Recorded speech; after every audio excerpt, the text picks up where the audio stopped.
On today's podcast, you are going to learn about the fittest man in the world over 50 years of age. You're going to getting immediate actionable fitness secrets to add to your own body and life for making breakthroughs, no matter how fit or unfit you are right now. What does the fittest man in the world even mean? And how did this guy get this title? Fitness is an organism's ability to survive and especially thrive by producing offspring. That's the way that science would explain it. And the way, in simple terms, that fitness is basically the ability to have many high performing physical capabilities, a balance of those, and to be able to thrive. So, how did Dr. Trent Nessler, earn this title? Dr. Trent Nessler earned this title because he is a physical specimen. He is 51 years of age, 52 years of age.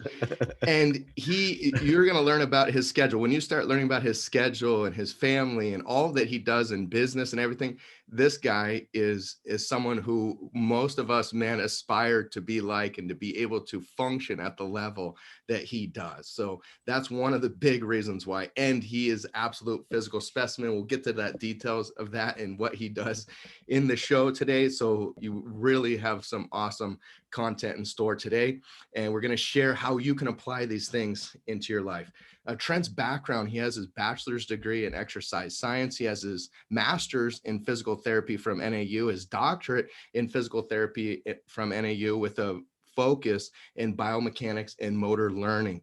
This guy spent like 6 months dissecting the core with one of the lead professors at the NAU. He served as, while he was a student, as a professor role. I mean, this guy is not only a physical specimen, he is brilliant, he is smart. He's led the physical therapy industry with multi-$100 million companies as an executive in the physical therapy realm and multi-billion-dollar companies as a sports medicine innovator. He's developed a system called Dorsa V that analyzes the mechanics, specifically the core and lower kinetic chain, or the way the body moves and the way it compensates and the way those compensations cause injury. It's the most detailed, most efficient movement analysis system I've ever seen in my life. And he's developed that himself and applies that professional sports teams such as NBA, NFL, and others have acquired and have utilized this equipment. And now he's applying that in service. Trent, help me out there. Tactical athletes. Yeah. Tactical. First responders. Okay. So first responders, tactical athletes like firemen, police, SWAT, special forces. That's what the company that he leads in sports medicine does now. And so without further ado, I would like to welcome my brother from another mother, Dr. Trent Nessler. Robbie, thank you so much for having me. I really do appreciate it. That's an awfully big title to live up to. Let me say that for sure. You know, I've being in the fitness world and seeing, everything from videos from our hundreds of clients to just everything over the years, you really do stand out as someone who is exemplary. And, I think the first thing for us to dive into that is let's start with your schedule. Tell us about your typical schedule. My typical day typically starts at 2:45 a.m. I get up, I have a protein shake, try to wake up a little bit. I head to the gym at 3:00 in the morning. Usually get to the gym about 3:15, 3:30. And then I usually start working out, work out usually until just about 5:00. And then at 5:00, I usually go downstairs, change into my gi, and then I head off to my jiu-jitsu gym, which is about 45 minutes away. And then go to jiu-jitsu and spend about an hour on the mats, learning and rolling and being humbled. That's where the day starts. And then, obviously works right after that. Usually start work around 7:30 and wrap up around 6:30 or so. Wow. Yeah. And you have an executive leadership role and then you have a full family, right? You have a mother-in-law who needs some care. Yep. And lives with you. You have a daughter that needs some extra care and of Yep. course lives with you. and your I have son. a very unique family environment. I am blessed to have been married to my wife for 29 years. Met her in college, and we've been together ever since then. We've got a special needs child that's 19 years old, and she is fully dependent, wheelchair bound, nonverbal. And she's, is some people see that as a challenge, and we look at it as a blessing. I've got my mother-in-law who's 80 years old and suffering from dementia, and she also lives with us. And then I'm blessed with a little stud of a 16-year-old boy who's just coming up to be the man that I just love and dream that he would ever be. Well, he has a great example, and yeah, and now you got him waking up at and on his own choice, like 2 or Yeah, 3 a.m. to do yeah, workouts before school, right? yeah, yeah, And he's yeah. a So wrestler. yeah. When COVID started, it was really a good opportunity for us. Fortunately, I turned our bonus room. I've got a 15-foot by 15-foot, filled it with wrestling mats, and we bought all that before pre-COVID. And so when COVID hit, he was going to the gym with me at 3 o'clock in the morning, and we'd come back to my house and roll on our mats here. I've also got in my neighborhood, I've got several black belts, male black belts that would come over and train with us. And so he really, he put in some really good time. It was awesome to see him, working out with dad and, lifting and, starting to enjoy it, and then, get some fun on the mat. So That's awesome. That's awesome. Very yeah. cool. Very cool. So on the podcast version of this, if you're watching this on Facebook or YouTube, you're going to be able to see this video. If you're listening to the podcast, I'm going to explain what what we're looking at here. So viewers and listeners, right? If you're only listening to this, I'll explain what we're looking at here. And viewers, check this out, right? This is Trent, Dr. Trent Nessler, in his 20s, 30s, and 50s, right? That's an exemplary physical lifestyle that he's led and been able to maintain. I mean, look at 50s, he's as jacked as he is, maybe actually leaner in his 50s than he is in his 20s. So, I want to get into and listeners, what we're seeing is in his 20s, he has what looks like a 29-inch waist. His shoulders are huge and full of muscle, chest, absolutely buff, legs, his whole physique is balanced. In his 30s, he did a bodybuilding show, and it shows him absolutely ripped that you would expect to be see someone from a bodybuilding show. And in his 50s, he's totally jacked. He's still living the fitness life. Not only is this guy going and doing workouts at 3 a.m., but then he's going to jujitsu training afterward, which honestly is one of the most difficult anaerobic workouts next to wrestling, and wrestling is involved with jujitsu. The most difficult anaerobic training type of workouts there can be. And imagine doing that after you do a full weight training workout. I mean, that is, and he does that how many days a week do you actually do that? Jujitsu and weight Uh, training the same day. so weight training. I do weight training Monday, Wednesday, or I'm sorry, Monday, Tuesday I weight train. Wednesday I do a cardio day. It's just all cardio. I do cardio every day, but all cardio. And then Thursday, Friday I do weights again. And then I do jujitsu 5 to 6 days a week. What most people don't know, Robbie, too, is when I was 10 years old, I'll never forget this. I went to Choya Elementary, and back in those days, they would bring everybody into the auditorium for your fitness assessment, so to speak. And one of the things that they did is they had to weigh you, right? And I was in sixth grade. You walked up on stage, and that's where the scale was. And I walked up there.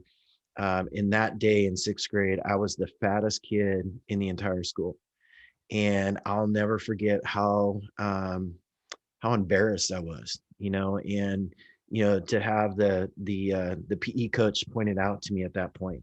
And that's actually when I got involved in fitness at 10 years old. I was really overweight. I would say I was grossly overweight. And it's in unfortunately, I think at that age, it was that time frame where you kind of create your confidence, or part of your confidence as a youth. And it made a big impact on me, so it's sad, but even today at 52, I take a couple of days off, I feel like I'm going to get fat, so it's one of the things that still motivates me, and throughout my life, I have, kind of driven my profession towards fitness. I try to bring fitness into everything I do, from a research perspective, from a human movement development perspective, to rehab perspective, to even with my own kid. Really trying to, we taught our son, at a very young age, what proper eating habits were. I'll never forget this, when he was in fourth grade and they went for a class tour somewhere, and they were hitting McDonald's on the way back. Oh, And the wow. teacher came up and pointed out to my wife and I, she's like, your son didn't know what McDonald's was.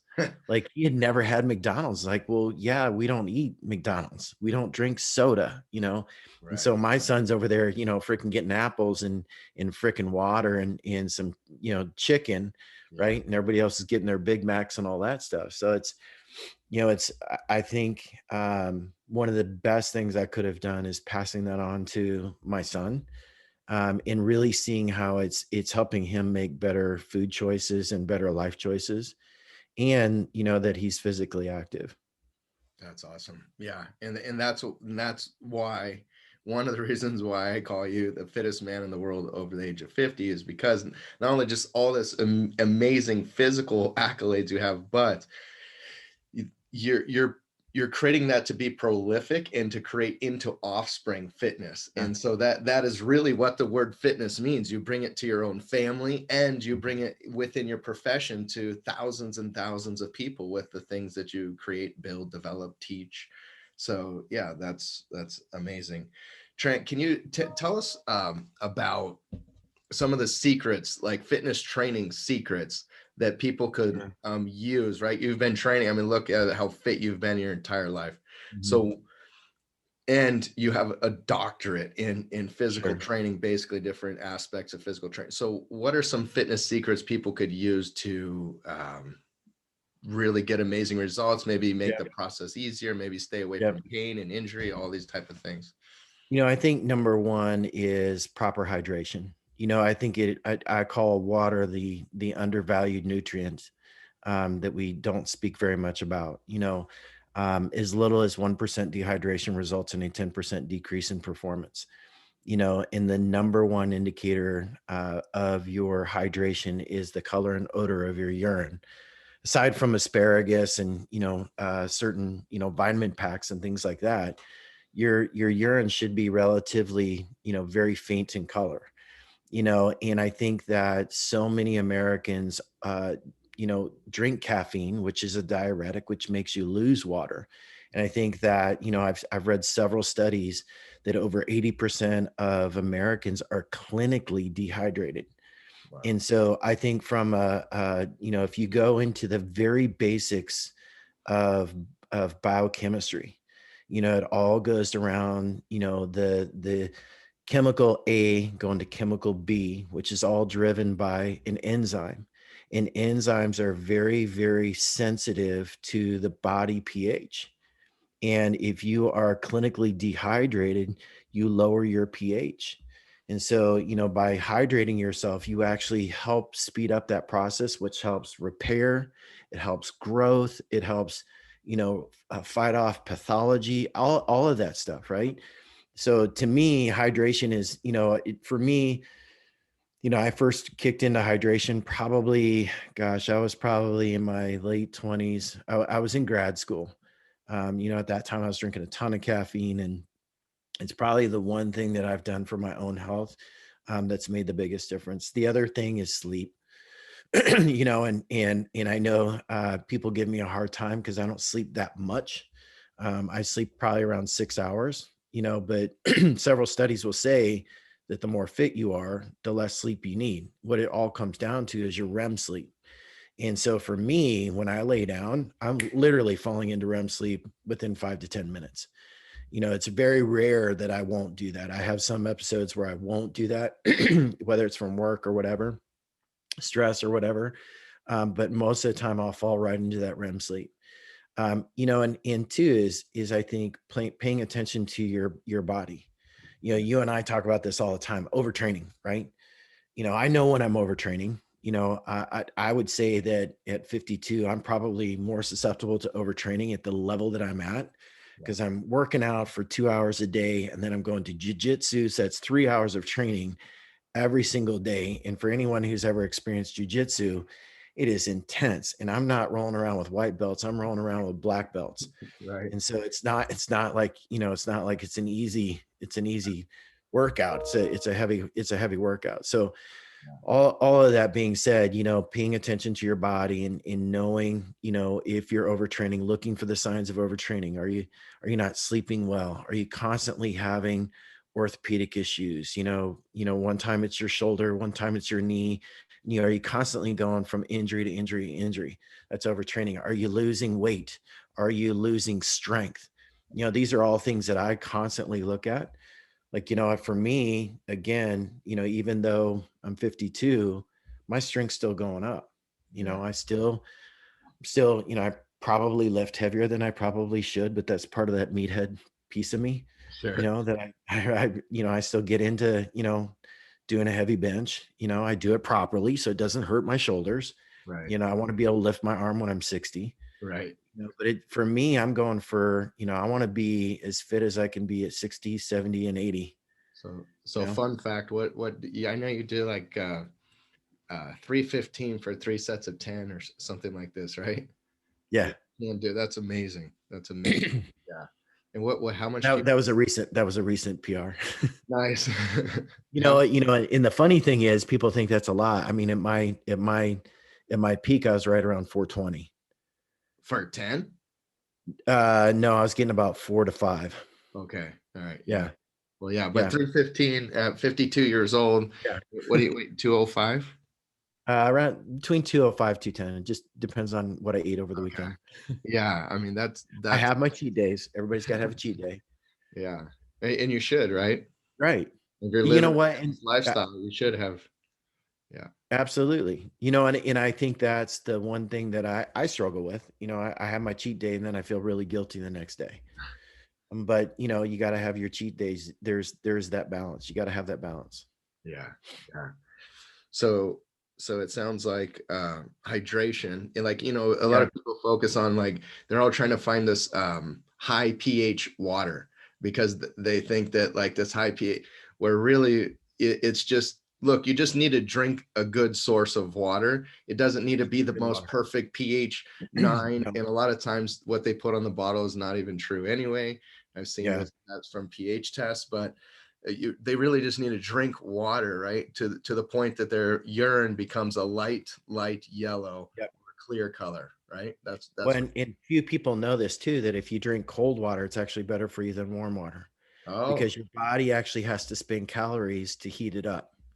And so, so for there's so me, many people running around saying that you need room temperature water, warm, and so many people not putting ice in their because so I tend to drink cold water. Number one, it tastes better. For me, it tastes better. right. But then two is, your body has to warm it up. So there's calories that are spent warming that up. So Yeah, which is why, like, when you're in the cold weather, will actually increase your metabolism. Yeah, exactly. yeah. So then sleep, we're going to have Dr. Bruce, which is Dr. Oz's sleep doctor, on our podcast here in a couple weeks. And he, I always thought, like, oh, 8 hours, but he's actually, no, it depends on people have different chronotypes, and depending on the ideal, like, your chronotype could totally match with 6 hours, and the way you do it, and going to bed early, kind of not too far after the sun goes down, is really ideal. Yeah. What's funny, because I started weeding myself back on sleep, really probably when I was in college, and I tried to see, what's the, I experimented on myself. I tried to see what is the minimum amount of hours that I needed in order to function both mentally, physically, and not overtrain. And for me, it's right around 6 hours. There were times there, where I dip below 6 hours, and I'll feel it. I still, to the day, I always tell people, don't, if you're scheduling a meeting with me, I'm on Central Time, and I deal with a lot of folks on the Pacific Coast. But if you're scheduling a meeting with me at 5 Central Time, probably not going to be at my peak. You want to get me at my peak, it's right around 8 or 9 Central Time. And then, as the day goes on, around 3:30, 4 o'clock, I start to Yeah. focus more on my emails, stuff that takes less brain power, Sure. because I know that I'm going to start to fade. Yeah. Yeah. Yeah. Yeah. I do the same. I do the same thing. Things that really take a lot of mental focus and performance, you do it Yep. early, and then the stuff that you just need to do to get done, you put in the afternoon. That's a huge pointer too. Exactly. So, I want to go back to your son, Braden, and how, he's getting up. Is he still getting up at like 3 a.m. and working out before school?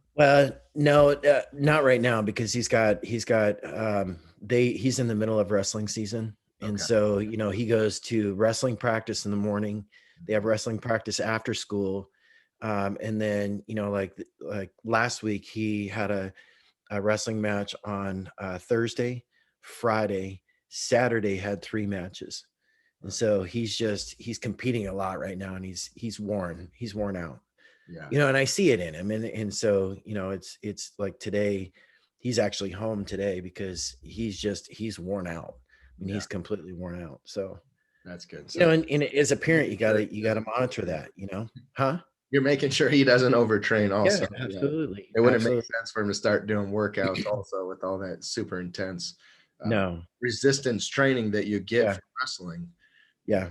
Yeah. Yeah. And he's at a school that's a very competitive school. And so their wrestling practices are pretty intense. I mean, it's a high level wrestling practice. So Awesome.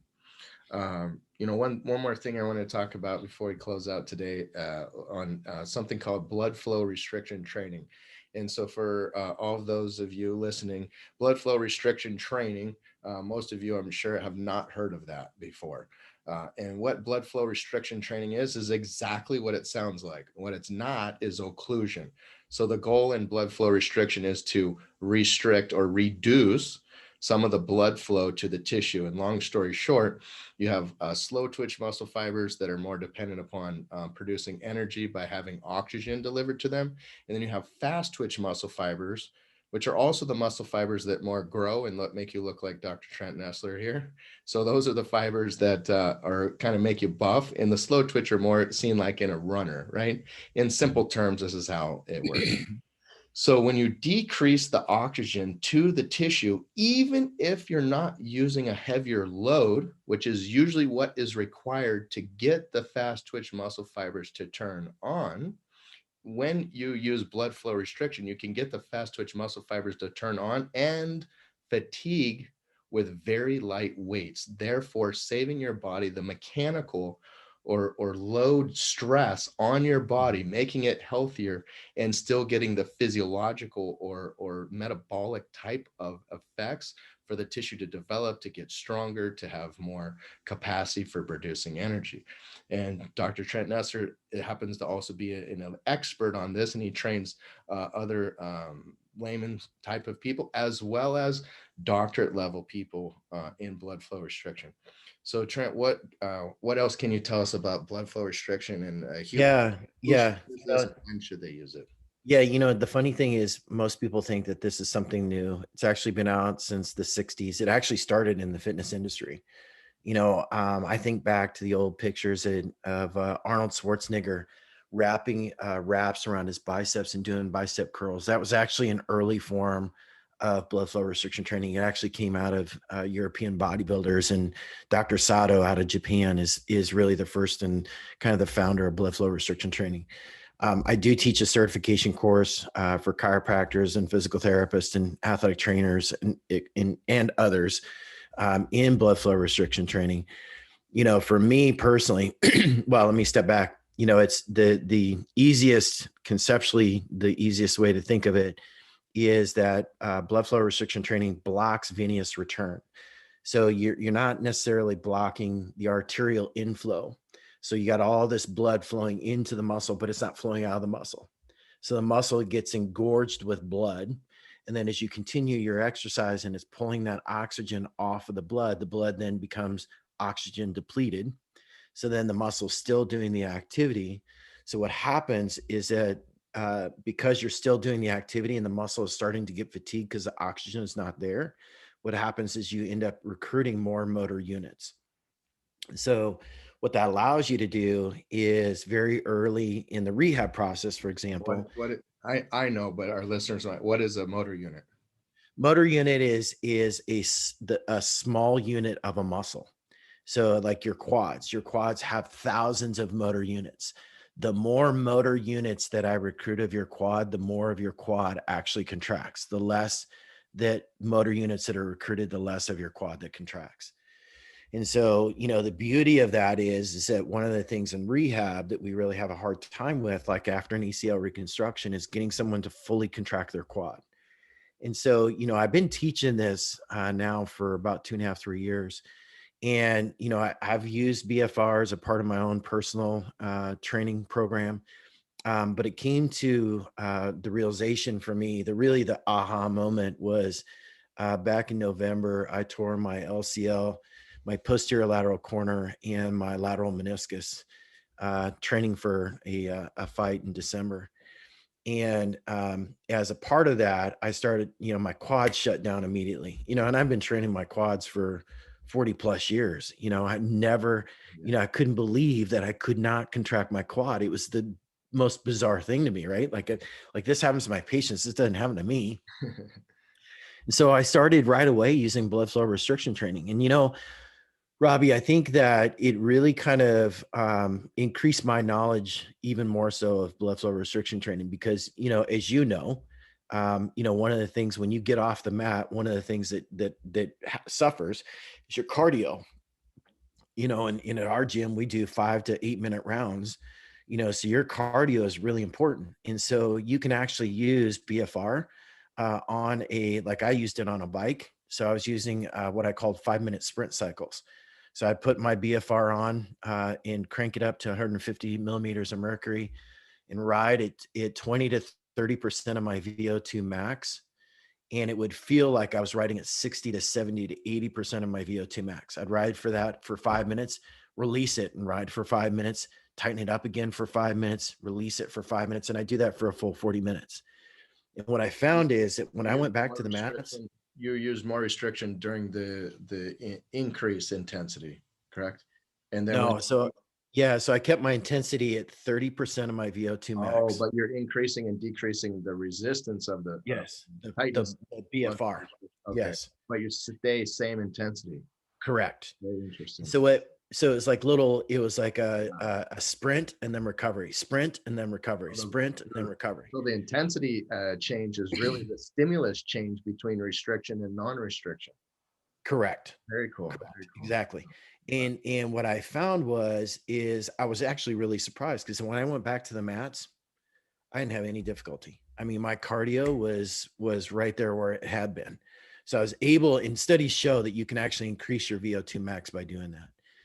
The other thing that I did is I started using it very early on with my weight training. So even before I was off crutches, I was doing, 20 to 30% of my 1 rep max on leg extensions, on leg curls, on leg press and stuff like that. While I'm still walking around on crutches. Right. But I'm a firm believer that I got off on crutches on a Monday, and the very next Monday I was back on the mats. And knock on wood, I'm about 6 weeks ahead of schedule. Very cool. Very cool. To me, it's been not only from the science standpoint makes just a ton of sense to me, makes, there's a ton of good research behind it. But for me personally, it was a game changer in my rehab, big game changer. So now you do recommend, so blood flow restriction is to use about 30% of your 1 rep max, right? Yeah. So what the science says is that you want to stick around 20 to 40% of what your 1 RM. And you use, and it depends on the device that you have. There's some out there, the pressure is going to change depending on the device that you have. For the device that I had, I was around between 125 to 150 millimeters of mercury for pressure from the cuff itself. And then the sequence is you do 30 reps with a 30-second rest, 15 reps, 30-second rest, 15 reps, 30-second rest, 15 reps, and then you release all the pressure. And then that's just one set. So, you can repeat that for 4 to 6 sets. So, just to give you an idea, what I did is I do 30, 30, 30. On Huh? different on different Yeah. exercises. Okay, so each one would be one exercise. Like you Yes. 4 sets is 30 one set of 30 and 3 sets of 15, correct? No, 30, 30-second rest, 15, 30-second rest, 15, 30-second rest, 15. That's one set.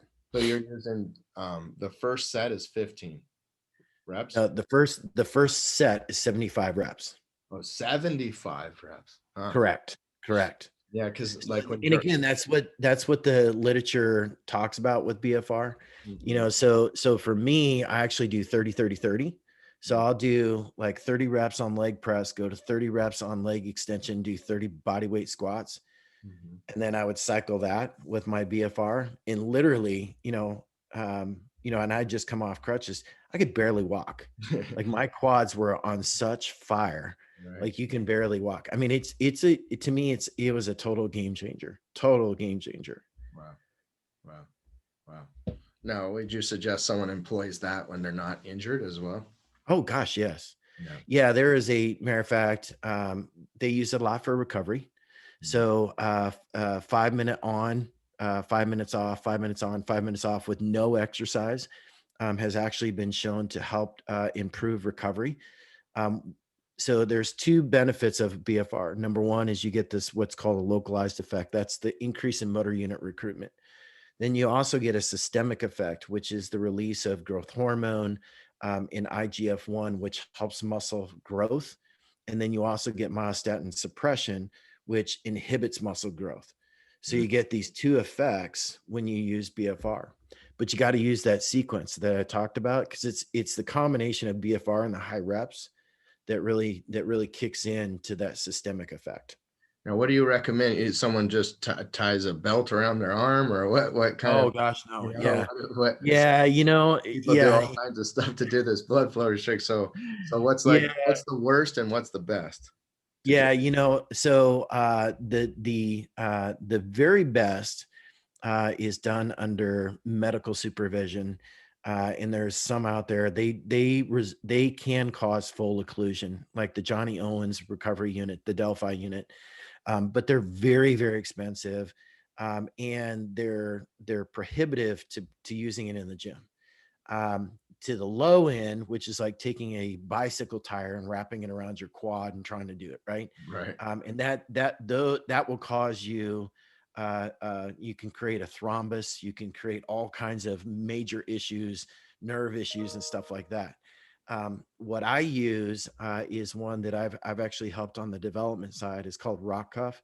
It will not fully occlude, and it's an easy device to use in the gym, because the first pair I had was a different product that had a pump to it. So I'm over in the corner going pumping up my blood flow restriction, right? And everybody's looking at you like, what the hell is that guy doing? He's Whereas the inflating Rock his Cuff, muscle. right, exactly, where the Rock Cuff, you can just cinch it on, go through your workout. I mean, I've used it for last, throughout my entire rehab, which was 6 to 7 weeks, and I didn't feel like I was sticking out in the gym. I don't like to stick out in the gym. You know what I Right. mean? Yeah, I want people looking at me because I'm over there pumping yeah. You're something like up. me. Even though you're buff, you don't really. Yeah, you like to wear a Yeah. t-shirt and Yeah. and yeah, Yeah. yeah, yeah, yeah, totally. So okay, so the best is really you can go really high end and spend a lot of money and hire professionals to $7,000. supervise you Yeah. all the time, or you can go like the highest grade and most economical is really that rock cuff, right? Mhm. And so Yeah. how can people find the Rock Cuff? It's www.rockcuff.com. They can get on there too. I've got some BFR courses on there, some certification courses on there as well. Very If cool. they want to get certified in it, they can. If they just want to learn more about it, they can. I've also got a lot of stuff online, about it. So it's a subject I talk about a lot. How can people find you? What's the best way to find you if they want to reach out to Probably my Instagram. I post a ton of stuff on my Instagram. It's BJJPT_ACL_guy. Should show my name, Trent Nessler. I post a lot of stuff on BFR. I typically once or twice a month post the latest research related to ACLs or BFR, ACL rehab, ACL injury prevention stuff. I post a lot on some of the stuff that we do from a movement perspective. We've got quite a bit of research going on right now. We're just getting ready to launch a Department of Defense grant looking at movement in military personnel. So lots of exciting stuff going on. I try to use it both as my personal page, but also I tend to use it a lot for education in putting content out there. So Awesome. Cool. Lots of value there. yeah, Very hopefully. cool. Oh, there is for sure. Yeah. Yeah. Anything else you want to share with me or listeners before we close out today's session? I would just say, a lot of people tend to get discouraged with fitness, and I can say as a young kid who was embarrassed by his weight, who was made fun of for being fat and overweight, that, you got to start somewhere. And, you can start simple, you can start small. You can start with simple things, improving your hydration. You cannot believe how much just simple hydration improves someone's not only their physical ability but also their mental status. Yeah, you You said know, making 1%. So 1% decrease in hydration can result in a 10% decrease in decrease. performance. Yep. And I say that stat because it should just really drive home the importance of hydration. And the other thing is too, I've got these young athletes that come in, and the first thing have them do is I have them do a food log for 3 days. And I have them do a food log for 3 days because, maybe they ate good one day. And so I just get that little glimpse of that. But really how they eat is they're eating Fritos and sodas for lunch. Right. So really trying to get an idea of where someone's eating habits are, and then trying to help them drive better food choices and decisions, Yeah. and not making it so drastic and unrealistic. Make small changes. I've always told people you got to make small changes because it's the small changes that you'll see and you'll feel. It's the drastic ones that you regret. Mm, Like oh God, I just, I hate that, so making small changes and committing to doing that. yeah. Maybe it's a 10% change this month and 10% the next month and 10% the next month. And before you know it, you'll be hitting your fitness goals. Yeah. Yeah. Totally. Totally. Yeah. Yeah. I The think, other thing I'll say, let me say this one more thing. So, I've become a very food conscious person. And, Robbie, you and I have known each other a very long time. And the foods that we grew up with are very different than the foods today. yeah. You would pull something out of the refrigerator and look at the label, and there's like 3 or 4 things on that label. And you look at food labels today, and there's 20, 30, and half of them you can't even pronounce, right? Right. And so, with the amount of additives and preservatives, I think people need to really be cognizant of what they're putting in their bodies. I always tell my young athletes, do you want to run like a Pinto or do you want to run like a Ferrari?